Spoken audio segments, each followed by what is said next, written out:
Serius Bang Teci, Bang. Iya. Buat meninggal ini. Mohon penjelasan.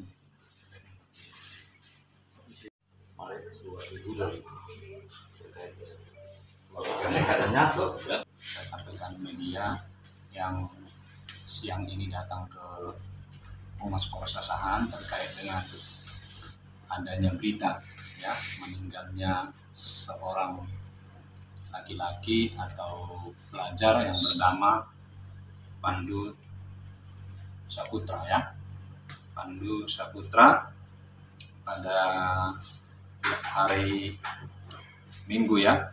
Pada hari Minggu sebelum kami mengklarifikasi atas kejadian yang mana di beberapa media baik sosial ataupun online yang menyatakan bahwa yang bersangkutan atas nama Pandu Brata Saputra Siregar meninggal yang diduga dianiaya oleh oknum Polri sebelumnya.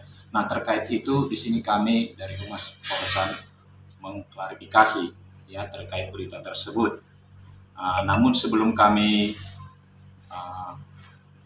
menjelaskan atau mengklarifikasi berita tersebut, kami jelaskan dulu kronologi awal dari kejadian tersebut. Yang mana pada hari Minggu sekira pukul 00.30 WIB ya, Polsek Simpang 4 mendapat informasi dari warga bahwa ada sekelompok pemuda ya berkumpul di Jalan Sungai Lama, Desa Perkebunan Hesa, Kecamatan Simpang 4, Kabupaten Asahan, diduga akan melaksanakan balap liar. Atas kejadian tersebut, Kapolsek memerintahkan Kanit bersama anggota berikut petugas patroli untuk mendatangi TKP. Nah, setelah sampai di TKP, sebagian dari pemuda tersebut sudah ada yang mengubarkan diri. Sedangkan sebagian lagi berjumlah kurang lebih 50 orang masih ada tinggal di TKP. Selanjutnya oleh personil Polsek yang datang ke TKP membubarkan sekelompok pemuda tersebut. Nah, setelah dibubarkan, kemudian personil Polsek melanjutkan patroli dengan maksud menyisir ke arah Desa Sungai Lama. Namun pada saat personil patroli dan anggota lainnya menuju Desa Sungai Lama, melihat empat orang laki-laki berboncengan atau menaiki satu unit sepeda motor dengan kecepatan tinggi, kemudian dengan cara zigzag oleh personil Polsek memberhentikan. Namun keempat pemuda tersebut tidak berhenti. Selanjutnya personil Polsek mengikuti dari belakang, dan kira-kira 50 meter ke depan salah satu yang dibonceng pada saat itu melompat turun dari sepeda motor dan terlungkup. Mungkin karena kecepatan tinggi terlungkup. Lalu setelah itu personil Polsek melihat lagi yang bersangkutan berdiri dan mencoba ingin melarikan diri, namun terjatuh dan terlungkup lagi. Kemudian Kanit beserta anggota mendatangi pemuda tersebut. Setelah mendatangi pemuda tersebut, lalu pada saat itu ditemukan pelipis sebelah kanan korban atas nama Pandu Brata terluka dan mengeluarkan darah. Setelah itu personil Polsek membawa yang bersangkutan ke Polsek dan belum dilakukan pemeriksaan langsung membawa yang bersangkutan ke puskesmas. Lalu dilakukan pemeriksaan di puskesmas karena dilihat oleh petugas puskesmas pelipis koyak, lalu dijahit oleh petugas puskesmas. Kemudian dilakukan pemeriksaan terhadap perut karena pada saat itu yang bersangkutan mengeluh sakit di perut. Nah, selanjutnya petugas puskesmas melakukan pemeriksaan, tidak ada ditemukan tanda-tanda kekerasan. Karena tidak ditemukan tanda-tanda kekerasan, petugas puskesmas hanya memberikan obat, lalu yang bersangkutan dibawa kembali ke polsek. Nah, kemudian pada pukul 10 WIB, keluarga dari yang bersangkutan yaitu Pak Maruli Manurung ya datang ke polsek untuk melihat kondisi si Pandu Brata. Dan pada saat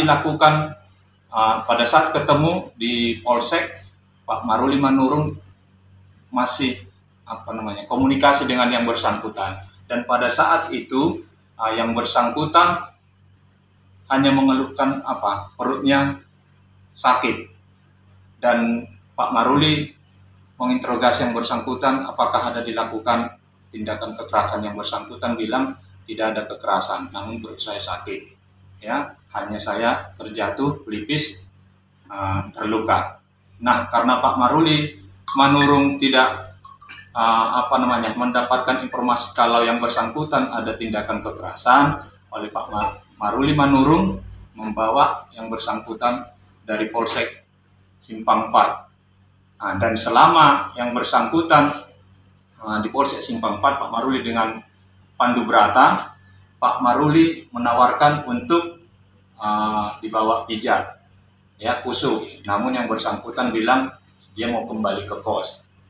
Nah, pada saat itu antara Pak Maruli Manurung dengan Pandu Brata berpisah di luar Mako Polsek. Nah, terkait dengan berita yang dilakukan penganiayaan sebelumnya, kami sampaikan kepada teman-teman media bahwa itu tidak benar, karena selama yang bersangkutan berada di polsek, CCTV di polsek sudah kita buka ya, dan kita ambil rekamannya, tidak ada kekerasan selama di polsek. Dan selama yang bersangkutan juga bertemu dengan keluarga dan diinterogasi oleh keluarga, CCTV-nya juga ada.